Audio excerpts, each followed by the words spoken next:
Hello students, तो चलिए अभी चलते हैं फाइनेंशियल प्लानिंग के और मज़ेदार और इंटरेस्टिंग टॉपिक के ऊपर, जिसका नाम है शेयर्स, बेसिक फंडामेंटल्स इन शेयर्स और ब्रोकरेज। इसके ऊपर हमें 4.3 और 4.4 है। तो 4.1 और 2 का कुछ ज़्यादा लेना देना है नहीं, ये दोनों अलग अलग टॉपिक्स हैं। अभी शेयर क्या होता है, शेयर मार्केट कैसे काम करता है, हम उसको परचेस और सेल कैसे कर सकते हैं, इसके लिए फॉर 10 स्टैंडर्ड आप ये 7 कंसेप्ट अच्छे से समझ लो।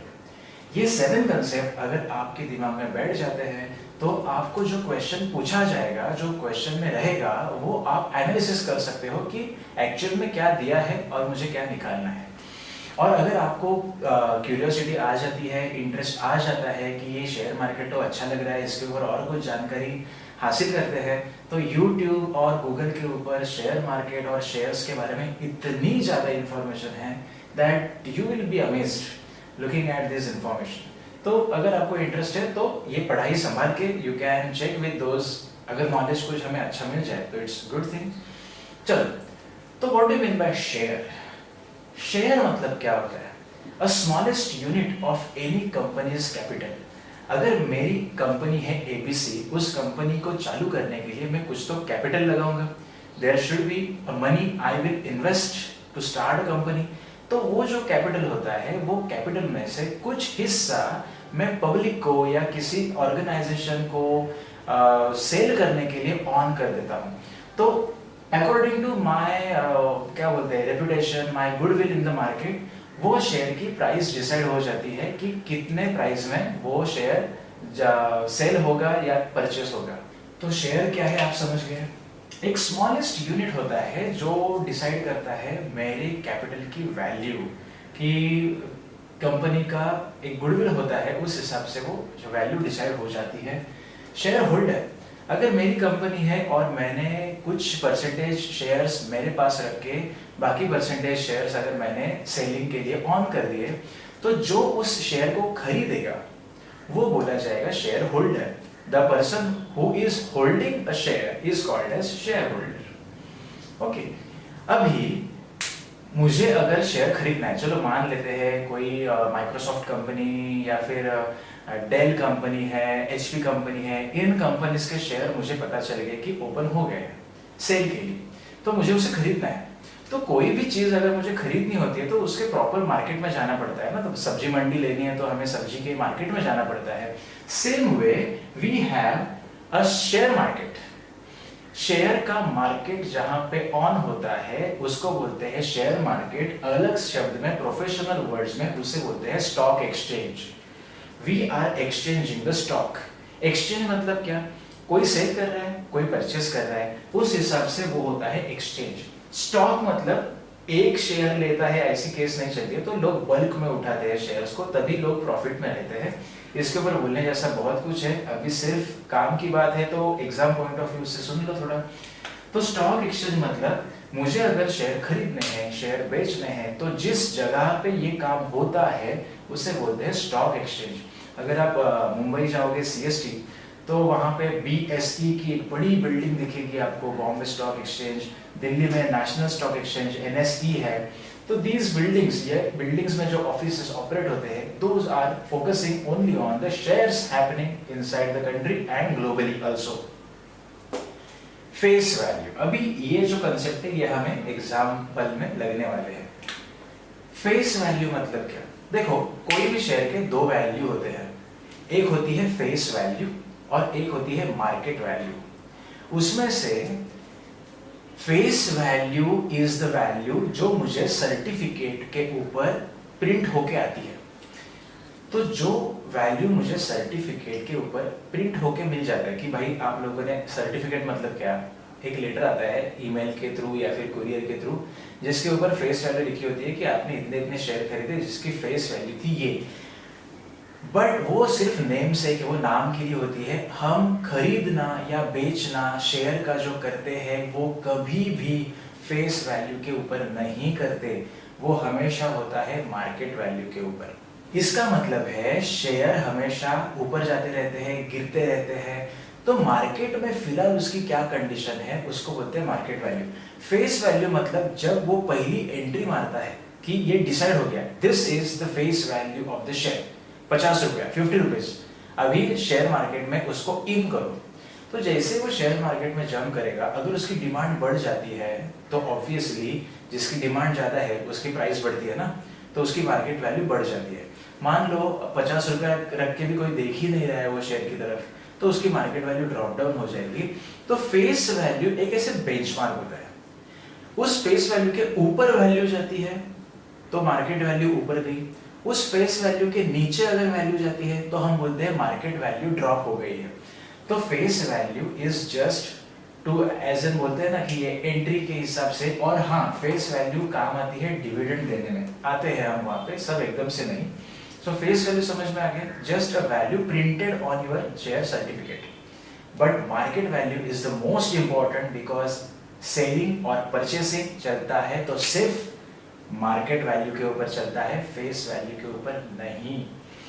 अब डिविडेंड, डिविडेंड मतलब क्या, जैसे हम लोन लेते हैं तो हमें पे करना पड़ता है इंटरेस्ट, उसी तरह जब किसी कंपनी हमें शेयर्स देती है तो उस शेयर को हम खरीदने के लिए company also provide us dividend on the shares। इसका मतलब मान लो कि मैंने शेयर खरीदे, मतलब मैंने वो पैसे कंपनी को दे दिए ना। अगर मैंने किसी कंपनी के 5% शेयर खरीदे तो उस 5% इंटू जो भी उसकी वैल्यू है वो वैल्यू मैं पे करूंगा क्योंकि मैंने शेयर्स खरीदे हैं। तो when I pay money to the company, on that money company also pay me interest, जिसको शेयर मार्केट में बोलते हैं डिविडेंड। सो डिविडेंड मतलब मेरे इन्वेस्टमेंट के ऊपर जितना रेट कंपनी ने डिसाइड किया है उतना मेरे को एनुअली मिलता रहेगा। सिंपल सी बात है, डिविडेंड जैसे लोन के ऊपर मुझे इंटरेस्ट भरना पड़ता है, वैसे मुझे कंपनी के शेयर के ऊपर डिविडेंड मिलता रहेगा। जो शेयर होल्डर होगा, जो खरीदी करेगा इसको, उसको डिविडेंड मिलता रहेगा। आई बात समझ में? रेट ऑफ रिटर्न क्या होता है? Rate of return is nothing but जो मेरा टोटल डिविडेंड है अपॉन टोटल इन्वेस्टमेंट है इनटू 100, मतलब ये रेट ऑफ रिटर्न हमेशा होता है परसेंटेज में। जिसका रेट ये शब्द से कुछ फॉर्मूला होता है वो हमेशा होता है परसेंटेज में। सो रेट ऑफ रिटर्न हो या रेट ऑफ डिविडेंड हो तो ये परसेंटेज में दिया रहेगा। तो मान लो कि मेरा इन्वेस्टमेंट है, उस हिसाब से कितना मेरा डिविडेंड है, तो मेरा ROR कितना है, what is rate of return. इस दुनिया में हर कोई इन्वेस्ट करता है कुछ रिटर्न पाने के लिए। मैं तेरी कंपनी में इन्वेस्ट क्यों करूं, मेरे को क्या रिटर्न मिलेगा, अच्छा रिटर्न मिलेगा क्या मेरे को, then only I will go for your investments. तो ये बात होती है कि रेट ऑफ रिटर्न जो डिसाइड होता है हमेशा as per my investment and my dividend. तो ये बातें आपको समझ में आ गई। आपको ऊपर के 3 समझ में ना आए तो भी चलेगी, that's not important, but face value, market value, dividend और रेट ऑफ रिटर्न, इसके कंसेप्ट हमें लगते हैं फॉर्मूला में।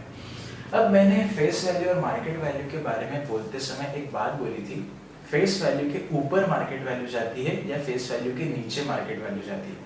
तो मान लीजिए मेरा 50 रुपए फेस वैल्यू का शेयर मार्केट में आ गया, लेकिन डिमांड बहुत ज्यादा हो गई, इसलिए मार्केट वैल्यू बढ़ गई और वो हो गई 70 रुपीज। तो 50 रुपीज फेस वैल्यू थी, 50 रुपीज फेस वैल्यू थी, लेकिन मार्केट वैल्यू बढ़ गई, ग्रेटर देन हो गई, तो वो बोलते हैं share is at premium rate, एकदम प्रीमियम में चल रहा है, मतलब एकदम मस्त चल रहा है शेयर, एकदम अच्छे पोजीशन पे चल रहा है, तो उसको नाम दिया है प्रीमियम रेट। अगर मान लो मेरा 50 रुपए शेयर फेस वैल्यू एंटर हो गया शेयर मार्केट में और वो 50 रुपए ही रहा, ना वो 60 हो गया ना वो 40 हो गया, वो 50 रुपीज ही रहा, तो जब face value equal to market value हो जाती है तब हम बोलते हैं it is at par. At par मतलब it is at equal rate. लेकिन अगर कुछ मार्केट डाउन हो गया, कुछ एक्सटर्नल एनवायरनमेंट की वजह से प्रॉब्लम हो जाता है, तो जब फेस वैल्यू से मार्केट वैल्यू गिर जाती है, फेस वैल्यू बड़ी हो जाती है मार्केट वैल्यू के कंपैरिजन में, तब हम बोलते हैं कि फेस वैल्यू तो 50 रुपया है, लेकिन मार्केट में तो ये शेयर 25 रुपीज को मिल रहा है। इसका मतलब फेस वैल्यू ग्रेटर है, मार्केट वैल्यू कम, तो उसको बोलते हैं share is at discount rate. आपको जो 4.3 में पहला टेबल है वो इसी के ऊपर तो है। समझ में आ गई बात? इसको अच्छे से याद रखो। और ये 4 फॉर्मूले तो 4.3 का बेस है। ये 4 फॉर्मूले रट लो। कैसे एग्जाम्पल सॉल्व करने हैं मैं आपको अभी बताऊंगा। Then you will come to know कि ये फॉर्मूले कितने इंपॉर्टेंट है और शेयर का कंसेप्ट आपको समझ में आ जाएगा। टोटल इन्वेस्टमेंट, कितनी इन्वेस्टमेंट की, कैसे निकालेंगे? सिंपल सी बात है, कितने शेयर्स उठाए मार्केट से? 10 शेयर खरीदे, हर एक की मार्केट प्राइस थी 100 रुपया, तो 100 रुपीज एक की वैल्यू, ऐसे मैंने 10 शेयर्स खरीदे तो हो गए 1000 रुपीज। इसका मतलब नंबर ऑफ शेयर्स कितने ले रहा हूँ into market value of 1 share, ये हो जाता है मेरा टोटल इन्वेस्टमेंट। डिविडेंड कैसे निकालते हैं? डिविडेंड पर शेयर, एक शेयर का, इधर लिख देता हूँ मैं, dividend per share. Dividend per share कैसे निकाल लेता हूँ मैं? Dividend per share is equal to उसकी face value. Dividend market value के ऊपर नहीं चलता, डिविडेंड फेस वैल्यू के ऊपर चलता है। Dividend per share is equal to face value of a share into rate of dividend. तुम्हें एक तो रेट ऑफ डिविडेंड दिया रहेगा या आपको रेट पर शेयर, डिविडेंड पर शेयर दिया रहेगा, कुछ तो दिया रहेगा। Then you can calculate dividend per share. एक बार मुझे डिविडेंड पर शेयर मिल गया तो आराम से मैं टोटल डिविडेंड निकाल सकता हूँ। अगर एक शेयर के पीछे मुझे 2 रुपीज मिल रहे हैं, ऐसे मेरे पास 100 शेयर्स है, तो मेरा टोटल डिविडेंड कितना हो गया? टोटल डिविडेंड हो गया 200। समझ में आ रहा है आपको? एक शेयर के पीछे I am getting dividend per share ₹2। So on 100 shares, number of shares 100, I will get 2 पर शेयर के हिसाब से 200 रुपीज, तो वो हो जाता है टोटल डिविडेंड। ये 3 स्टेप निकालने के बाद हम अप्लाई करते हैं फॉर्मूला रेट ऑफ रिटर्न का, जिसमें total dividend upon total investment जो है, मतलब थर्ड एंड फर्स्ट का डिवीजन इनटू 100 करेंगे तो हमें रेट ऑफ रिटर्न मिल जाएगा। तो बच्चों, शेयर के आपको बेसिक कंसेप्ट समझ में आ गए? शेयर में क्या लगता है, क्या कंसेप्ट है, ये 4 अगर आपको मैकेनिकली याद रखना है कि बाबा कोई दिलचस्पी नहीं है, फॉर्मूले की बात करो, एग्जाम्पल कैसे सॉल्व करना है, तो मैं आपको बोलूंगा इस साइड को याद रखो। इनके ऊपर 4.3 है पूरा, ये 4 फॉर्मूले बस, और ये एक छोटा सा टेबल है, खत्म। तो चलिए चलते हैं 4.3 की तरफ। चलो स्टूडेंट्स, अभी देख लेते हैं 4.3 के कुछ अच्छे सम्स। देखो, पहले क्वेश्चन में टेबल दिया हुआ है, एट पार कब रहता है, एट प्रीमियम कब रहता है, एट डिस्काउंट कब रहता है। Now you know this things. The second question, mister Amol purchased 50 shares of face value ₹100 when market value is 80. Company had given 20% dividend, find rate of return. बहुत ही अच्छा क्वेश्चन है, given में लिखते हैं। अभी मैंने वो जो 4 फॉर्मूले लिखे थे, उस 4 फॉर्मूले को बस दिमाग में रखो, उसके बाहर 4.3 का एक भी सम नहीं जाएगा। सो गिवन में सबसे पहली बात मुझे दिया है number of shares. Number of shares खरीदे उसने 50। फेस वैल्यू दिया हुआ है, फेस वैल्यू है, you can use short forms, no need to write entire face value. FV MV are the standard forms. Face value है ₹100, मार्केट वैल्यू क्या है उसकी? मार्केट वैल्यू है ₹80। इससे क्या पता चलता है ये शेयर डिस्काउंट में है, पार में है या प्रीमियम में है? फेस वैल्यू ज्यादा है, मार्केट वैल्यू कम, इसका मतलब शेयर है एट डिस्काउंट रेट। उसके बाद रेट ऑफ डिविडेंड दिया हुआ है, rate of dividend. So rate of dividend है 20%, राइट? Yes it is. और पूछा है to find rate of return, rate of return. तो अभी मैंने जो 4 फॉर्मूले यूज किए थे, वही 4 फॉर्मूले आएंगे इसमें, और हमें आराम से आंसर मिल जाएगा। देखो अभी सॉल्यूशन। पहला फॉर्मूला क्या था? Total investment is equal to number of shares into MV। Number of shares कितने खरीदे हैं? 50। हर एक की मार्केट वैल्यू क्या है? 80। तो अमूल, बराबर, अमूल का टोटल इन्वेस्टमेंट कितना हो गया? 4000 रुपीज। क्लियर है? अभी रेट ऑफ डिविडेंड दिया हुआ है, तो मैं डिविडेंड पर शेयर, जो सेकंड फॉर्मूला लिखा था मैंने वहां, डिविडेंड पर शेयर निकाल लेता हूं। ये फॉर्मूला लिखा था हमने second, dividend per share is face value into rate of dividend.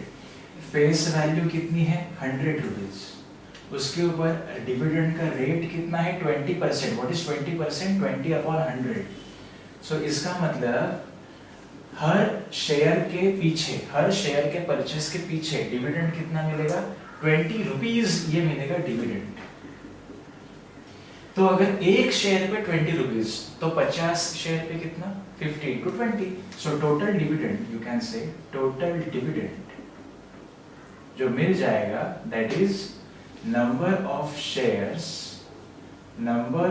Shares into dividend per share, number of share into dividend per share. तो क्या हो जाएगा ये 50 into 20 जो हो जाएगा ₹1000। तो मेरे 4000 के इन्वेस्टमेंट पे मुझे 1000 रुपीज एक्स्ट्रा मिल रहा है। सो ऑन 4000 मैंने इन्वेस्ट कितना किया 4000, मुझे मिल कितना रहा है 1000। तो आप मुझे एक बात बताओ, 4000 के इन्वेस्टमेंट पे 1000 मिल रहा है रिटर्न में, don't you think this is 25%? Simple सी बात है ना। देखो 4000 पे 1000 मिलेगा रिटर्न, तो इन्वेस्टमेंट का 25% मिल रहा है ना। वैसे भी आप देख सकते हो, तो लगाएंगे final formula, rate of return is equal to total dividend upon total investment, total dividend upon total investment into 100। तो ये क्या हो जाता है, टोटल डिविडेंड है 1000, 4000 के ऊपर 1000 इंटू 100, तो ये हो जाएगा 0 0 0 0 0 0 कैंसिल, 100/4 25%। आसान है। मैंने 4 फॉर्मूले आपको शुरुआत में बताए, उसके अलावा ये 4.3 में कुछ नहीं आएगा गारंटी के साथ। सो 4.3 में ये स्ट्रक्चर को याद रखो। आपको जो गिवन में है वो सिर्फ बदलेगा। यहाँ पे रेट ऑफ रिटर्न पूछा है, कभी रेट ऑफ रिटर्न ही दे देंगे, या फिर रेट ऑफ डिविडेंड पूछेंगे कभी, तो मार्केट वैल्यू कभी पूछेंगे। So you just have to use this 4 फॉर्मूले, formula number 1, formula number 2, formula number 3 and formula number 4। आसान है। सो 25, तो फाइनल आंसर कैसे लिखेंगे, 25% is rate of return on his investment. Clear है। चलो एक और सम देखते हैं, इंटरेस्टिंग है। दूसरा question, Joseph purchase following shares. तो company A 200 shares, face value 2 rupees, premium 18 rupees. So premium से मैं मार्केट वैल्यू निकाल सकता हूँ, face value plus premium is my market value. Company B के 45 शेयर्स दिए और मार्केट वैल्यू दिया है। कंपनी सी का 1 शेयर दिया है और मार्केट वैल्यू दिया है। पूछा है टोटल इन्वेस्टमेंट निकालो। टोटल इन्वेस्टमेंट निकालना कौन सी बड़ी बात है, total investment is number of share into market value. आपको तीनों कंपनी के नंबर ऑफ शेयर्स दिए हुए हैं, तीनों कंपनीज की मार्केट वैल्यू दी हुई है। कंपनी ए का इन्वेस्टमेंट निकालो, बी का निकालो, सी का निकालो, तीनों को ऐड करो, जोसेफ का क्वेश्चन खत्म। समझ में आ गया। Total investment number of shares into market value.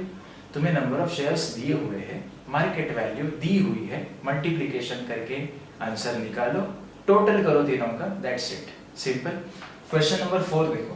Shrimati Deshpande purchase shares of face value ₹5 at a premium of ₹20। चलो गिवन लिख देते हैं, गिवन क्या दिया हुआ है, फेस वैल्यू है ₹5, प्रीमियम दिया हुआ है, मतलब मैं मार्केट वैल्यू तो जरूर निकाल सकता हूं। प्रीमियम है ₹20। How many shares she will get for ₹20,000। ये है total investment.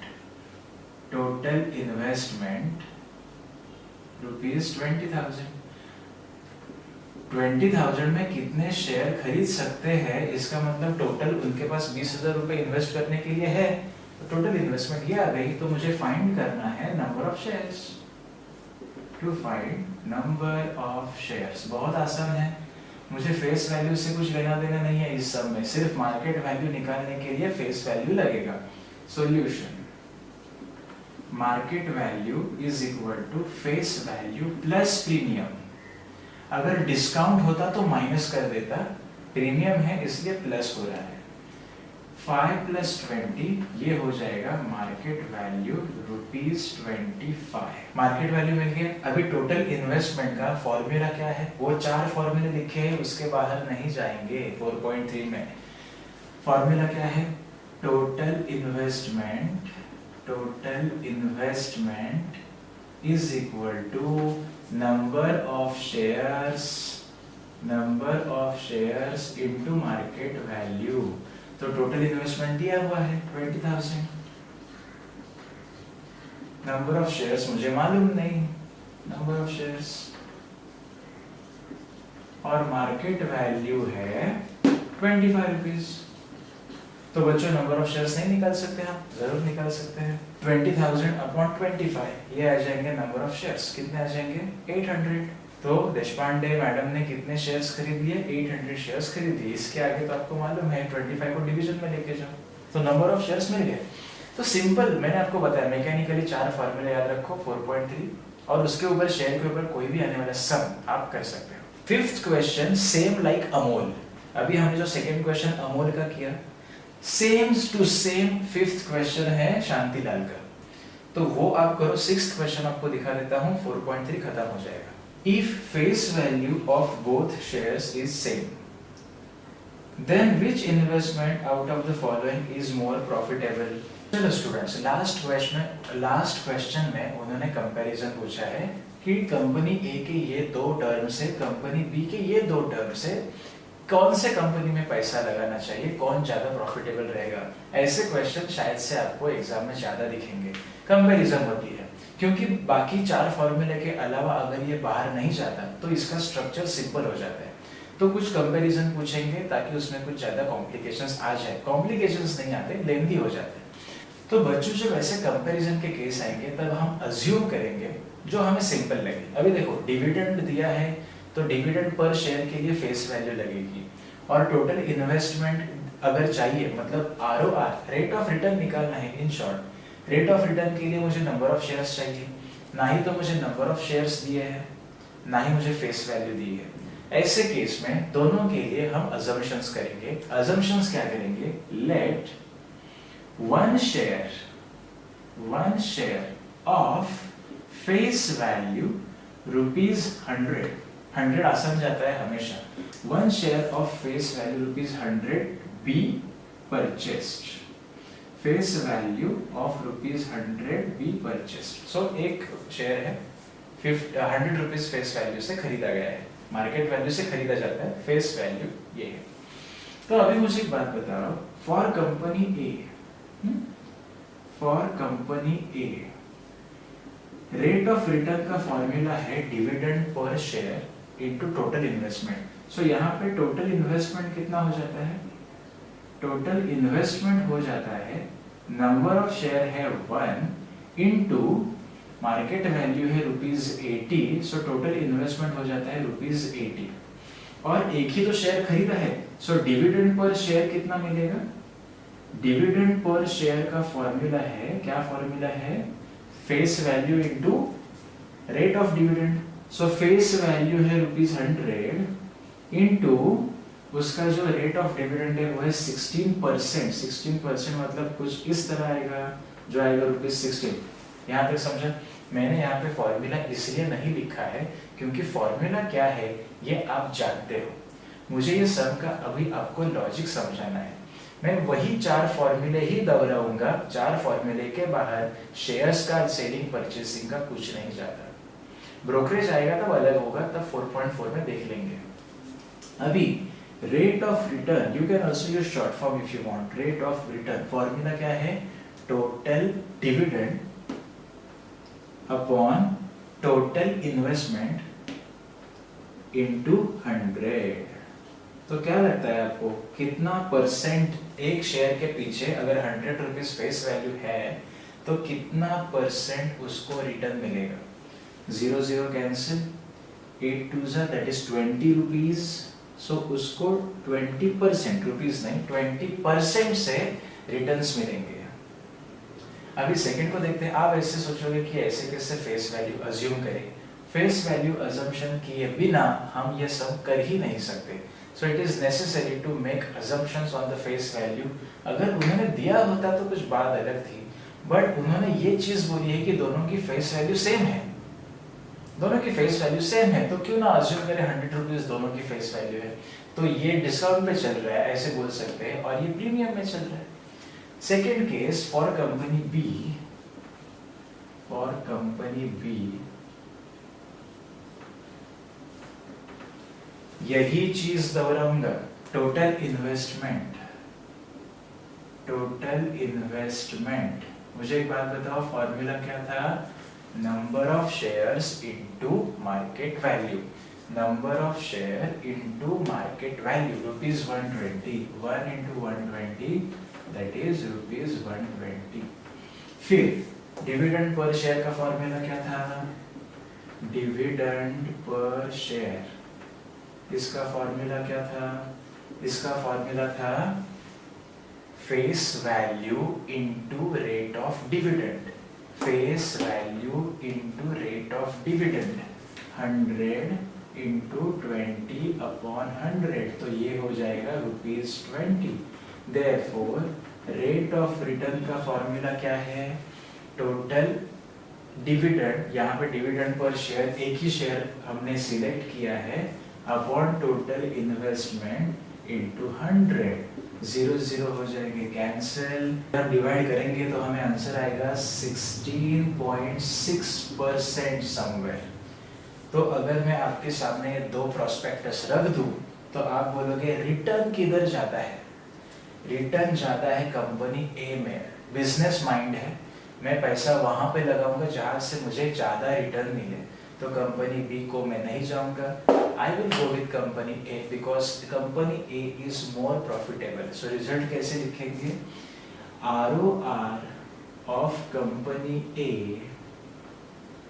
Is greater than company B, therefore investment in company A is more profitable, खत्म।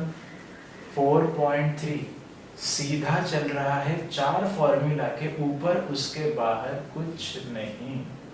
आप 6 के 6 सब इतने फटाक से सॉल्व कर सकते हो अगर वो 4 फॉर्मूले आपके दिमाग में हैं। थोड़ा सा ये लास्ट में थोड़ा अजम्पशन था इसलिए मैंने आपको दिखा दिया, लेकिन मैंने जानबूझ के यहाँ फॉर्मूले नहीं लिखे क्योंकि फॉर्मूले क्या है ये आपको मालूम है, आपको ये रटना चाहिए, याद होना चाहिए।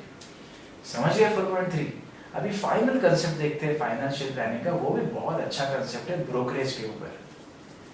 चलो स्टूडेंट, अभी फाइनेंशियल प्लानिंग का कर देते हैं एंड यहाँ पे जो है फाइनल कंसेप्ट ब्रोकरेज के ऊपर। पहला कंसेप्ट था जीएसटी का, सेकंड कंसेप्ट था जीएसटी इन ट्रेडिंग चेन, तीसरा कंसेप्ट हमने अभी इसी वीडियो के शुरू में देखा शेयर मार्केट के ऊपर, और अभी चौथा कंसेप्ट है ब्रोकरेज के ऊपर। ब्रोकरेज को यहाँ पे 4.4 में क्यों लाया? देखो, मैंने आपको शेयर में एक बात बताई थी कि अगर मुझे शेयर्स खरीदने हैं या फिर बेचने हैं तो मुझे एक पर्टिकुलर प्लेस के यहाँ जाना पड़ता है। अभी सब ऑनलाइन होता है, लेकिन it is a place, it is a market where we can buy and sell our shares. उसको बोलते हैं स्टॉक मार्केट या स्टॉक एक्सचेंज। उस स्टॉक एक्सचेंज में काम करने वाले लोगों को जो डील करते हैं कस्टमर के साथ और कंपनी के साथ, उनको बोलते हैं एजेंट्स, या फिर उनको प्रोफेशनल लैंग्वेज में बोला जाता है brokers. These are the brokers who help the customer to purchase the best share and who help the company to decide कि कहाँ पे इन्वेस्टमेंट चाहिए, कहाँ पे वो शेयर्स जाने चाहिए। ये सब जो असिस्ट करते हैं ना, उनको बोलते हैं ब्रोकर्स। तो अभी मुझे एक बात बताओ, ये कलयुग में कौन फ्री में काम करता है? कोई नहीं। अगर कोई सर्विस दे रहा है तो वो चार्ज तो करेगा ही, और ये सिंपल सी बात है, ये बिजनेस माइंड है। ये कोई ऐसे नहीं है कि आओ ये सब फ्री में लेके जाओ, ऐसा कोई नहीं है। तो ब्रोकरेज मतलब क्या? मुझे एक शेयर खरीदना है मार्केट से, सो वो बंदा मेरे को हेल्प करेगा खरीदने के लिए, उससे ही मैं खरीदूंगा तो वो मेरे को चार्ज करेगा, उसको बोलते हैं ब्रोकरेज। अभी आप बोलोगे क्यों जानेगा, डायरेक्टली डील करते हैं ना। ऐसे नहीं होता। अगर मुझे रिलायंस के शेयर्स खरीदने हैं तो मैं डायरेक्टली अंबानी को फ़ोन नहीं कर सकता कि मुझे शेयर्स चाहिए। मेरे और अंबानी के बीच में, मेरे और रिलायंस के बीच में जो फाइनेंशियल इंस्टीट्यूशंस बैठी है, जो लीगल अथॉरिटीज़ है शेयर मार्केट का सब बिजनेस संभालने के लिए, वही डील करती है कस्टमर के साथ भी और कंपनी के ओनर्स के साथ भी। तो ना कि वो टाटा या बिरला या कोई अंबानी जैसे हो कि वो डायरेक्ट डील कर सकते हैं, नहीं। सबको ब्रोकरेज देना पड़ता है, सबको ब्रोकर्स के थ्रू ही काम करना पड़ता है। आप कोई भी हो, कस्टमर हो या कंपनी हो, एनीथिंग। तो ब्रोकरेज को कोई ऑप्शन नहीं है, वी हैव टू पे। तो अभी क्या होता है, चलो आपको एक फैंटास्टिक एग्जांपल देता हूँ। मान लीजिए कि अब हमारा क्लास चालू है, we are sitting physically in the class. तो अभी मैंने आपको किसी एक स्टूडेंट को बोल दिया कि अरे सम नेम से एबीसी, जरा जाके वो एक बाजू वाली दुकान से एक ग्राफ बुक लेके आओ, क्योंकि ग्राफ नहीं है अपने पास, so can you please go. तो अगर वो बंदा बिजनेस माइंड वाला है, एक एग्जांपल दे रहा हूँ तो आपको अच्छे से समझ में आ जाएगा। वो स्टूडेंट क्या बोलेगा, ठीक है सर मैं जाता हूँ, और वो मेरा पैसा लेके चला गया। I have given him the 50 rupees, वो गया। स्टूडेंट लेके आया ग्राफ बुक, मैंने पूछा कितने की है ग्राफ बुक, तो he will say suppose 20 rupees, लेकिन उसने मेरे हाथ में थमा दिए 25 रुपीज, 50 रुपए मैंने दिए, 20 रुपए की ग्राफ बुक, तो मुझे मिलने चाहिए 30 रुपए वापस। लेकिन वो लड़का क्या बोलेगा, सर जी मैं आपके लिए दुकान में गया, आपके लिए मैंने परचेसिंग का ऑर्डर डाला, मैंने परचेस किया, यहाँ तक लेके आया, आपको मैंने घर बैठे सर्विस दिया, तो इसका 5 रुपया कमीशन मेरे को मिलना चाहिए। इसीलिए 20 + 5 25 और बाकी 25 रुपीज वो मुझे देगा। मतलब जब मैं कोई वैल्यू परचेस करता हूँ शेयर मार्केट से, तो मुझे मार्केट वैल्यू तो पे करनी ही है, लेकिन उसके साथ जो मुझे बंदा असिस्ट करेगा उस काम में, उसका चार्ज, उसका ब्रोकरेज मेरे को देना पड़ेगा। सो purchase price per share is nothing but जो मार्केट वैल्यू है वो प्लस ब्रोकरेज। सेम बात गोज विद द सेलिंग। चलो मान लेते हैं वही बंदे को मैंने फिर से काम दे दिया कि ये ग्राफ बुक पकड़, go on anywhere you want, दुकान में जाओ, क्लास में जाओ, किसी दूसरी जगह पे, और ये ग्राफ बुक सेल करो। ये ग्राफ बुक सेल होनी चाहिए 30 रुपीज में, 30 रुपए में ये ग्राफ बुक बेच के आओ। तो वो लड़का चला गया, वापिस आ गया, वो बोला सर 30 रुपीज में तो मैंने बेच दी ग्राफ बुक, तो मैं बोलूंगा लाओ 30 रुपीज। वो लड़का क्या बोलेगा, सर ये लीजिए 25 रुपीज, तो 5 रुपया किधर गया, ब्रोकरेज कौन देगा? वैसे ब्रोकरेज माइनस होता है जब हम कुछ सेल करते हैं, क्योंकि मुझे उसको कमीशन देना पड़ता है, फिर वो विड्रॉ होके कमीशन मेरे को बाकी के अमाउंट मिल जाती है। और ये ब्रोकरेज के परसेंटेज बहुत नॉमिनल रहते हैं, कुछ ज़्यादा नहीं रहते, डिपेंडिंग अपॉन कि हमने बहुत ज़्यादा अमाउंट इन्वेस्ट की है तो वो उसका इम्पैक्ट हमें ब्रोकरेज में दिख जाता है। परचेस प्राइस में मार्केट वैल्यू के ऊपर ब्रोकरेज ऐड होगा, कैसे ऐड होगा, एग्जाम्पल समझ में आ गया। और सेलिंग प्राइस पर शेयर के ऊपर मार्केट वैल्यू से ब्रोकरेज कम होके मुझे वो पैसा मिल जाएगा। सो मार्केट वैल्यू है 100 रुपीज और मैं वो परचेस करना चाहता हूँ, तो 100 रुपीज के ऊपर मुझे और थोड़ा पैसा देना पड़ेगा ब्रोकर के लिए। और अगर मार्केट वैल्यू है 100 रुपीज तो मुझे 100 से कम मिलेंगे, क्योंकि जब मैं सेल कर रहा हूँ तो मुझे ब्रोकर का भी ख्याल रखना पड़ता है। तो and we can't avoid this thing. These are the service provider, GST, goods and service provider. ये कौन है? ये सर्विस प्रोवाइड करते हैं। अभी मान लो ब्रोकरेज तो अकेला नहीं है, हम इंडिया में रहते हैं, इंडिया में हर चीज के ऊपर लगता है GST। तो अगर हमारे 4.4 में जिधर सिर्फ ब्रोकरेज लिखा हुआ है वहां GST का सोचो भी मत, लेकिन कुछ सब में ब्रोकरेज के साथ साथ GST भी दिया हुआ है, तो मेरा फॉर्मूला बन जाता है selling price per share is equal to market value minus brokerage जितना भी है प्लस ब्रोकरेज के ऊपर लगने वाला GST भी मेरे को भरना पड़ेगा। तो मान लीजिए 2% ब्रोकरेज है और वो 2% ब्रोकरेज का जो भी वैल्यू आएगा उसके ऊपर GST का भी परसेंटेज है, वो भी ऐड होगा, वो माइनस करके मुझे सेल करने को मिल जाएगा। तो एक बात याद रखो, 100 रुपीज का सेलिंग प्राइस चालू है, इसका मतलब मुझे 100 रुपीज नहीं मिलेंगे फॉर श्योर, वो कुछ माइनस होके मिलेंगे। और 100 रुपीज का परचेस प्राइस चालू है, तो इसका मतलब ये नहीं कि जेब से 100 रुपया मैंने डाल दिया और मिल गया, नहीं, मुझे 100 के ज़्यादा डालना पड़ेगा, क्योंकि परचेस करते समय ब्रोकरेज और जीएसटी ऑन ब्रोकरेज ऐड हो जाता है। आई होप आपको थोड़ा मज़ा आया होगा ये सुनने में कि ब्रोकरेज मतलब क्या और वो कैसे काम करता है। तो इतना सुनने के बाद अभी 4.4 देखते हैं। इन चारों के अलावा कभी जीएसटी होगा, कभी जीएसटी नहीं होगा, तो एक्चुअली दो फॉर्मूला के अलावा 4.4 में कुछ भी नहीं।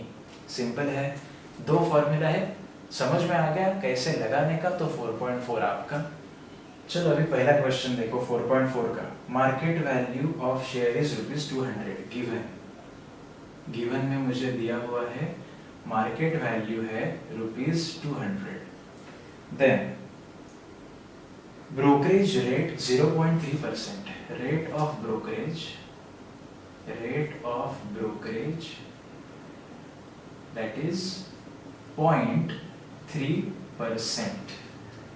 Find purchase value of share. To find purchase value of share. Purchase value of share. Okay.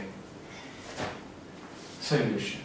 देखो स्टूडेंट, एक कॉमन सेंस की बात है, अगर ब्रोकरेज परसेंटेज में दिया हुआ है तो मुझे मार्केट वैल्यू के ऊपर से उसकी वैल्यू ब्रोकरेज की निकालनी पड़ेगी। 200 रुपीज के ऊपर 0.3%, तो अमाउंट तो निकाल सकते हैं ना हम लोग। तो अमाउंट ऑफ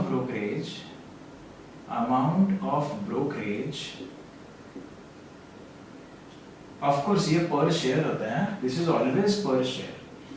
उसके बाद नंबर ऑफ शेयर को मल्टीप्लाई करेंगे तो टोटल ब्रोकरेज मिल जाएगा। अमाउंट ऑफ ब्रोकरेज कैसे निकालेंगे, जो भी मार्केट वैल्यू है उसके ऊपर रेट कितना लग रहा है ब्रोकरेज का, रेट ऑफ ब्रोकरेज।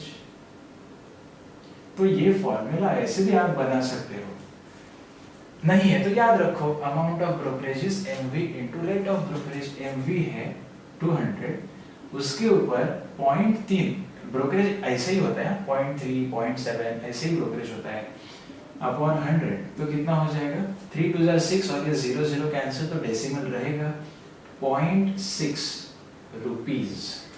सो इसका मतलब मुझे पूछा है परचेस वैल्यू, तो परचेस वैल्यू क्या हो जाएगा, what is the formula while purchasing, GST वगैरह कुछ नहीं है, तो क्या फॉर्मूला था, जो भी मार्केट वैल्यू है उसके साथ ब्रोकरेज भी पे करो। तो जो मार्केट में मुझे 200 रुपीज में दिख रही है वो असल में मुझे एक्चुअली मिलेगी 200.6 रुपीज में।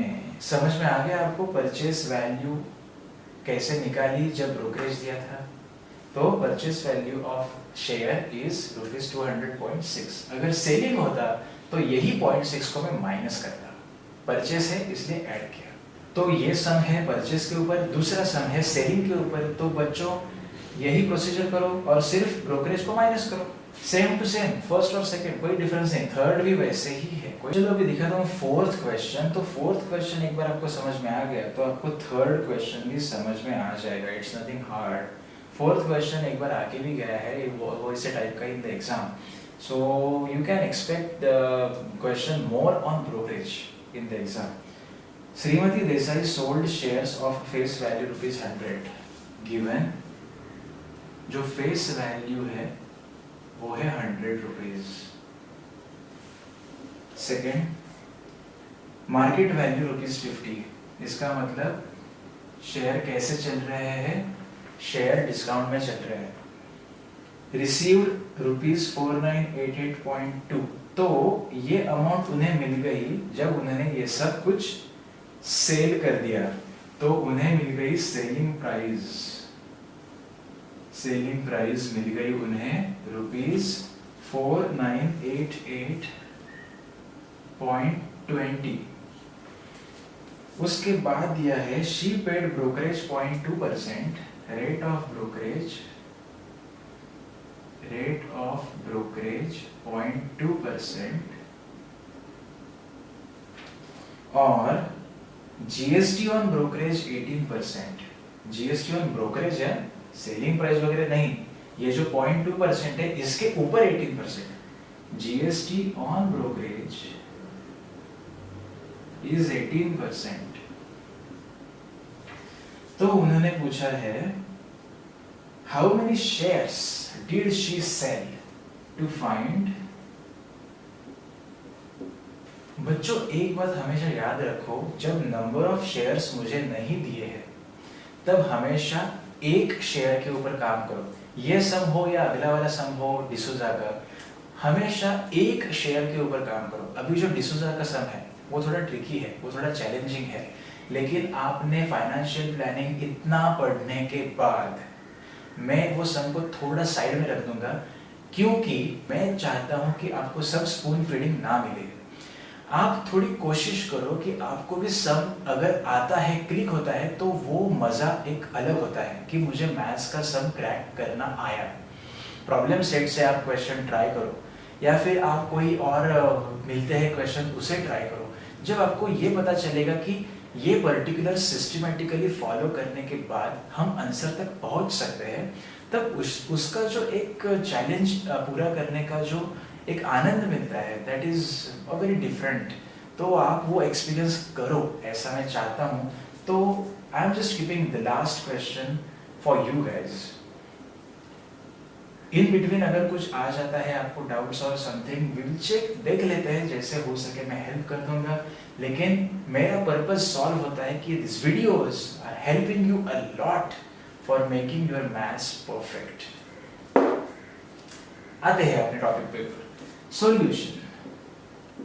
देखो बच्चों, नंबर ऑफ शेयर्स नहीं दिए हैं तो उसको अज्यूम करेंगे, लेट एक शेयर अज्यूम करेंगे, let Shrimati Desai sold 1 share. उन्होंने एक शेयर सेल किया है। अभी मैं सेलिंग प्राइस के ऊपर देखूंगा ही नहीं, I don't want to check on the selling price, देखते बाद में जो होगा। सो उन्होंने एक शेयर सेल किया, ऐसे मान के चलते हैं। तो एक शेयर के ऊपर उसकी मार्केट वैल्यू क्या हो जाएगी 50, तो ब्रोकरेज की वैल्यू निकाल लेते हैं। देयरफॉर वैल्यू ऑफ ब्रोकरेज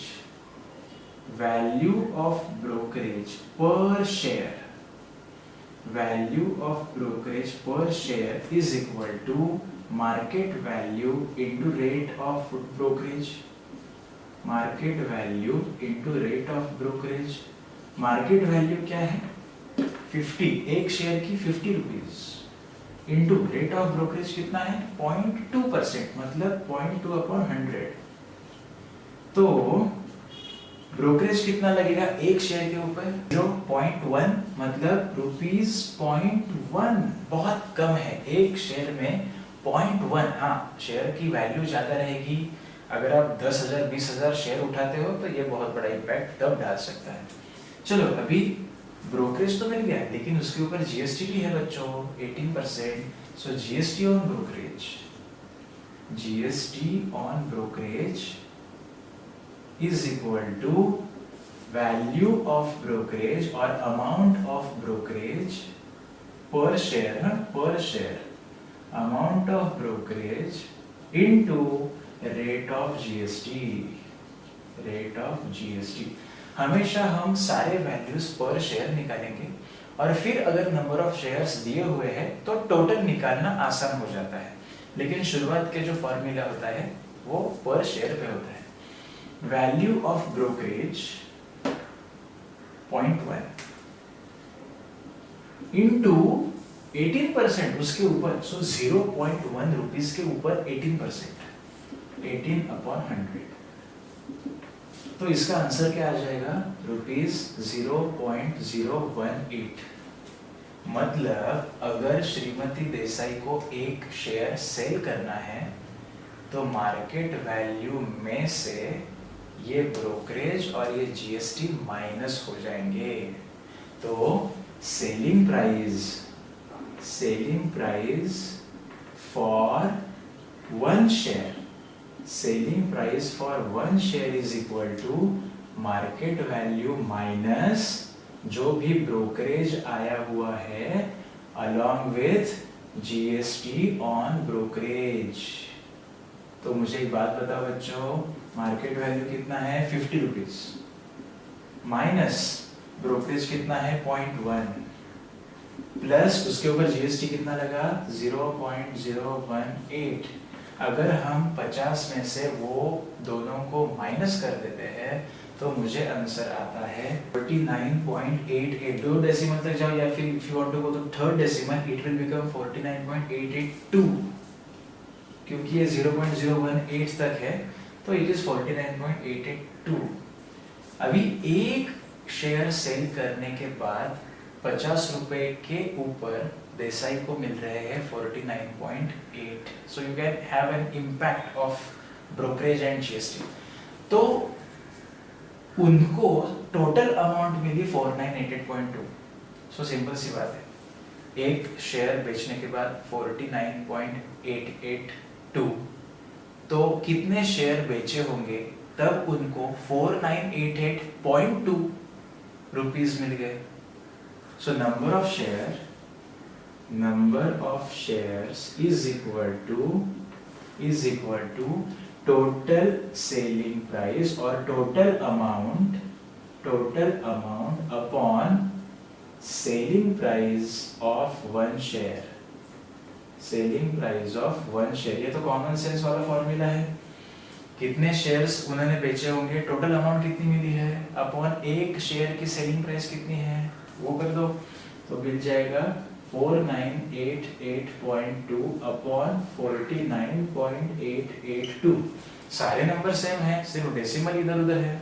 तो अकॉर्डिंग टू दैट डेसिमल कितना हो जाएगा आंसर 100।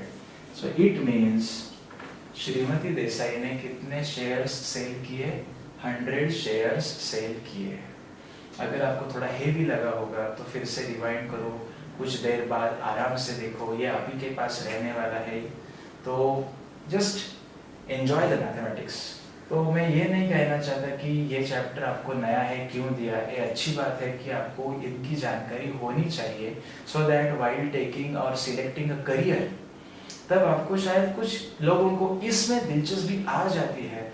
ये भी एक अच्छा करियर ऑप्शन हो सकता है कि हम शेयर मार्केट में कुछ करें या फिर कुछ इकोनॉमिक्स सब्जेक्ट के बारे में कुछ देखें। It's good option. ये था आज का अपना GST shares chapter number 4 financial planning. I hope you enjoyed it.